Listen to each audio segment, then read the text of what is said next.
Друзья, за последнюю неделю мне множество поступило запросов в WhatsApp по поводу покупки Honda Vezel. И причем люди как будто вот договорились прям с промежутком один день, пишут, за сколько можно взять Honda Vezel 18-19 год, на второй день прям пишет человек, за сколько можно 16 года взять, ну и так далее. И я сегодня решил ответить на этот вопрос, обратиться к статистике продаж именно этой модели, посмотрим разные комплектации, за сколько же эти машины продаются, то есть за какую цену можно приобрести Honda Vezel. Но в основном будем смотреть 18-19 год, проходные машины, множество вопросов вот по ним именно поступает. Вот и обратимся к статистике продаж и посмотрим, какие же сейчас цены. Но прежде чем перейдем к статистике, я хочу еще ответить на пару вопросов. Также множество вопросов поступает в WhatsApp по поводу того, вообще стоит ли сейчас покупать машину, что с японскими аукционами. Отвечаю. Друзья, смотрите, аукционы Японии как работали, так и работают. То есть никаких запретов на вывоз автомобилей, там, на растаможку нет, и я думаю, что и не будет. Но единственный есть небольшой нюансик, он, конечно, не вчера этот нюансик появился, уже несколько месяцев, это логистика. Из-за того, что летом был огромный спрос на автомобили, сейчас множество автомобилей накопилось в портах Японии, и из-за этого есть небольшие задержки. То есть раньше, у меня где-то машина приходила в течение месяца примерно из Японии до Владивостока. Сейчас в среднем где-то, при хороших раскладах в 1,5 месяца она приходит. Сейчас многие там могут написать, да что ты ерунду несешь, там не ври, у меня машина уже 3 месяца идет и до сих пор не дошла. Да, есть такие случаи, есть судоходные компании, которые возят и по 3 месяца, у них там огромные очереди. Есть компании, которые быстрее возят. Все зависит от цены доставки из Японии в Владивосток. То есть те компании, которые подешевле возят, у них огромные очереди. А те компании, которые возят подороже, это все происходит побыстрее. Логично, да? Вот, поэтому с логистикой небольшой нюанс есть. Но запретов никаких нет, все нормально покупается, аукционы все работают. Пожалуйста, приобретайте. Второй вопрос, который поступает: стоит ли сейчас покупать вообще машину или стоит подождать? На этот вопрос, друзья, я думаю, что никто однозначно не может ответить, потому что сейчас у нас обстановка в мире нестабильная, и мы не можем знать, что прям произойдет завтра, и даже через 2 часа может произойти все, что угодно. Мы уже с вами это видели.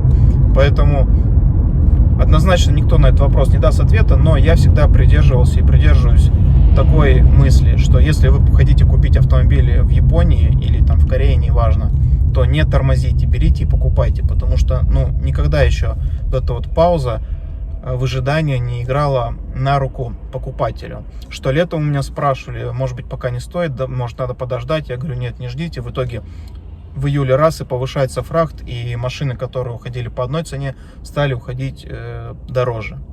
До этого там мне кто-то спрашивал тоже, давайте подождем, пока не будем. Раз и курс доллара взлетает. Это когда он еще там по 75 взлетал. И опять же цены все на машины подскочили. Понятное дело, что потом курс понизился, а фрахт вырос. И получилась такая некая компенсация, и все равно цены остались практически на одном уровне. А из-за того, что спрос летом был бешеный, то и японцы тоже, они же не дураки, они стали машины чуть дороже отдавать. Они видят спрос, как говорится, спрос рождает предложение, они стали цены тоже выше поднимать. Сейчас, конечно, уже из-за частичной мобилизации много народу свалило, и спрос, конечно же, падает, и цены выравниваются немножко. Но не знаю, сколько сейчас месяцев должно пройти, чтобы вот эта вся очередь рассосалась в портах. Я думаю, что к зиме с логистикой станет легче. И проблема с логистикой по России тоже остается. Большие очереди на автовозы стоят для того, чтобы из Владивостока в регион отправился автомобиль. Но у меня один автомобиль 3 недели стоял и отправился после этого. Другой автомобиль 10 дней простоял, отправился. Поэтому зависит от компании, от того, насколько там быстро у них очередь рассосется. Вот такие вот небольшие проблемки. По поводу вообще поставки машины из Кореи либо из Японии, японцы, я вам сразу скажу, закрывать не собираются, потому что у них огромный бизнес связан с продажами автомобилей. И Россия — это огромный гигант, который покупает огромное количество автомобилей каждый день, ежедневно. поступают машины в Владивосток сотнями. Что касается России, то тоже растаможка приносит огромные деньги, и Россия тоже, тем более в нынешней ситуации, когда экономика нестабильна, не будет закрывать все поставки из Японии автомобилей. Сейчас извиняюсь, тут дорога неровная. Так вот, в день поступает огромное количество машин из Японии, из Кореи. Люди платят за растаможку там от 150 тысяч и выше, а если машина с объемистым двигателем, вот Kia Mahav сейчас растамаживается, там 1 миллион с лишним, растаможка только одна. То есть государству в казну поступают огромные средства, потому что в день там десятки, а то и сотни машин растамаживается. И зачем государство будет перекрывать этот поток денег? Это просто невыгодно для экономики. Поэтому они это перекрывать тоже не будут. Поэтому поставки как были с Японии, так они и будут. Для японцев это тоже выгодно, и для бюджета России выгодна растаможка. Поэтому это все будет работать, будет существовать. Насчет этого переживать не нужно. Вот такая вот информация. Но теперь давайте переместимся к статистике продаж. И я вам покажу, за какую же сумму продается Honda Vezel с разным годом выпуска и с разными комплектациями, чтобы уже больше не возникало у людей вопросов. И если захотели взять эту модель, уже будут знать, к какой сумме им нужно будет прицениваться. Все зависит, конечно же, от аукционной оценки, от пробега, как всегда, и от комплектации.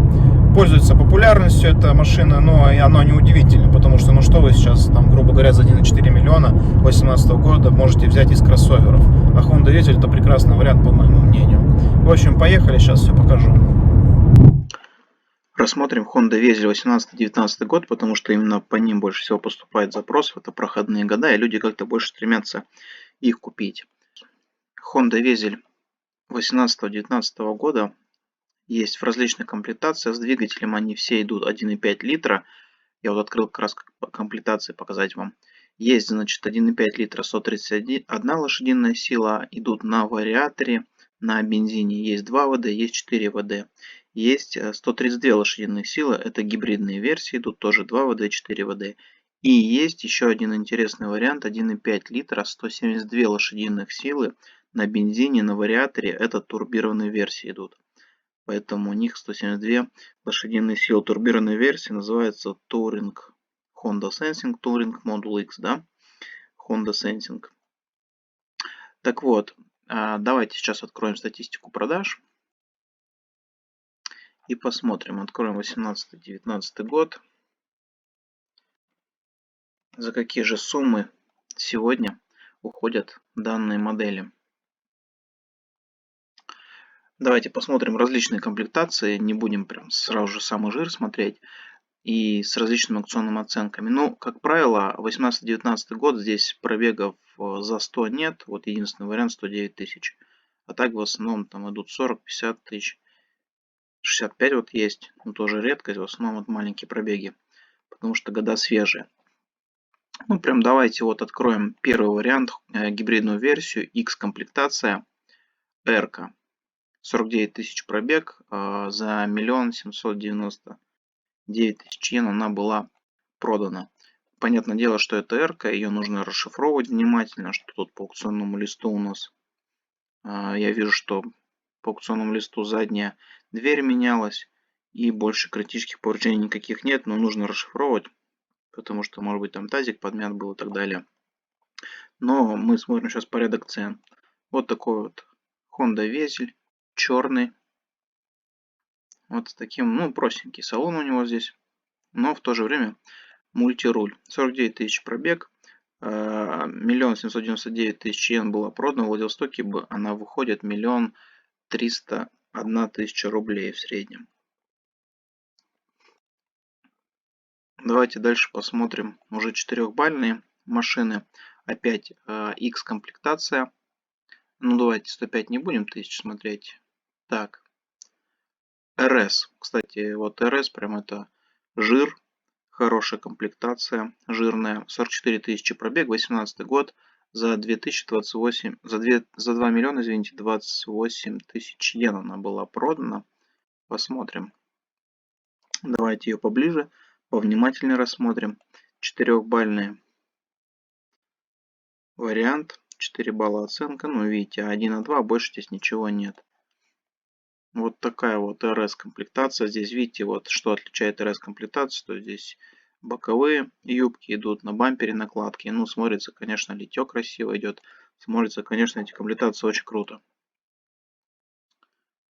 У них идет комбинированные сиденья, мягкая, вот здесь вот обивка. Панели идет. В общем, вот такой вариант, вот данная модель выходит 1 426 000 1 430 000 рублей. Это РС комплектация. Пойдемте дальше. Так, давайте посмотрим. Смотрите, пятибалльный вариант, тоже РС, только белый, 19 год, 26 тысяч километров. Это, считай, новый автомобиль, пятибалльный вариант, 5 баллов оценка. 26 тысяч это вообще для японского автомобиля просто ничто. Вообще чисто аукционный лист практически. Но новый, считай, автомобиль. В белом цвете тоже смотрится очень круто. Ну, кто-то прям урвал классный вариант. 2 405 000 йен, 1 610 000 рублей в Ладике он выходит. Посмотрите. Видите, вот про что я говорю, здесь тоже мягкая обивка, строчка идет. Сиденья вот такие. РС комплектации есть еще с коричневым салоном, тоже очень классно смотрятся. Сейчас, если найду, покажу. Они обычно чуть дороже. По-моему, даже если не ошибаюсь, да, здесь даже еще пленка не отодрана. Смотрите, пленка вот в этом дисплее, где климат-контроль отображается.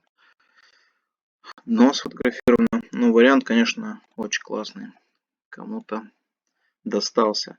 Очень мне нравится вот эта модель Honda Vezel, особенно в комплектации RS. Ну, просто круто смотрится. И сам по себе кроссовер высокотехнологичный. Смотрите, RS опять, но в красном цвете. Опять пятибалльный. Здесь вообще 18 тысяч пробег. 2 400 000. Давайте тоже посмотрим. В красном цвете. Ну, красный цвет, конечно, на любителя. Но все же, видите, взяли за 2 400, 1 607 000, 1 610 выходит в Владивостоке. Красота. Так, ну, теперь давайте посмотрим. Я вот все хочу найти турбированную версию, но пока вот не встречаю. Давайте мы RS TRS смотрим. Давайте что-то попроще. Ну вот 19 год, 37 тысяч пробег, опять пятибалльный вариант. X комплектация. Тоже отличный вариант. Посмотрите. 5 баллов. Ну тоже это новый автомобиль, считай. Посмотрите. Отличный вариант вообще. Тут уже не мягкая обивка идет панели, но тоже красивая такая вот строчка. Имитация идет. Ну, машина отличная. Выходит такая машина 1 430 000 рублей в Владивостоке. Представляете? Honda Vezel. Гибридная версия. X комплектация 1 430 000. Что вы сейчас в России за эту сумму купите? Я не знаю. Весту. И то они сейчас уже, наверное, дороже идут. Но я не про новые говорю. Конечно, новые, понятно, что дороже идет. Там около 2 она сейчас, если не ошибаюсь. В общем, можно сделать такой вывод. Если мы рассматриваем комплектации RS, то выходят они примерно 1,5-1,6 миллионов во Владивостоке. Если смотреть комплектации попроще, X, Z комплектации, то в среднем 18-19 год выходит 1 400 000. Ну, можно взять и от 1 350 000. Это 18-19 год. Ну, давайте просто вот бегло посмотрим 2000, допустим, 15-16 год. Там уже кузов немножко другой будет. Ну, просто порядок цен для тех, кто интересуется годом постарше. Ну, давайте вот прямо 4-бальный, 51 000 пробег, комплектация Z. За 1 900 000 был продан. Тоже на литье. Я не говорю, что это плохой автомобиль. Тоже отличный автомобиль. Кстати, интересный салон со светлыми вставками. 1 492 000 рублей. Не намного цена отличается, да? Ну, видите, он не проходной, здесь пошлина выше идет. Так, 4-бальный, 72 000 пробег, уже чуть побольше. 1 562 000 йен был продан. Черного цвета. Тоже отличный вариант. Тут уже сиденья просто ткань идут. X комплектация, 72 000 пробег, 1 329 330 000 рублей в Владивостоке выходит. То есть вот, ну, такие в среднем цены. R-ку можно взять и за 1 200 000 с пробегом до 100. Ну, в среднем вот такие вот 15-16 год, хорошая машина, 4-бальная, ну, 1 350 000 в среднем они выходят. Вот. Теперь, смотрите, я вот не нашел, хочу сейчас 2019 год открыть, 19-20, потому что именно турбированные версии, если мы посмотрим по комплектации, они пошли с 2019 года. То есть в 2018 году они еще не выпускались. Поэтому открываю 19-20 год. И вот я хочу хотя бы одну найти турбированную версию.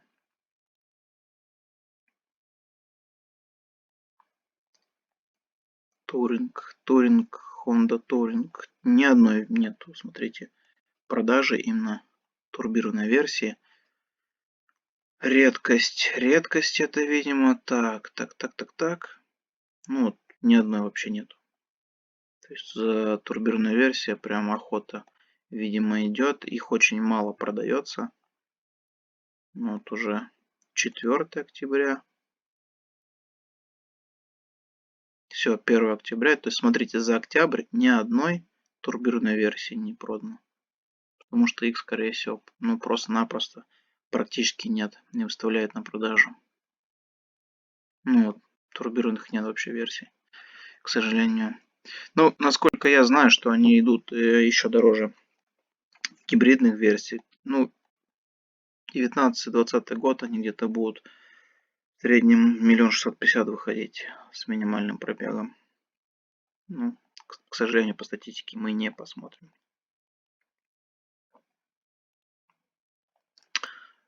Ну, вот такие вот, ребят, цены.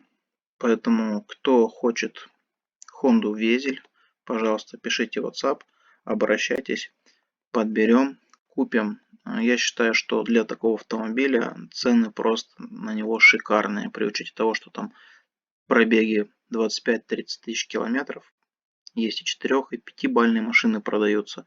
То есть, ну, это просто чуть ли не новый автомобиль, который вам будет служить, бегать.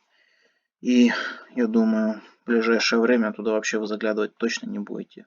Кроме плановых замен масел там и так далее. Поэтому обращайтесь, пишите, чем смогу, помогу. Все, до встречи всем.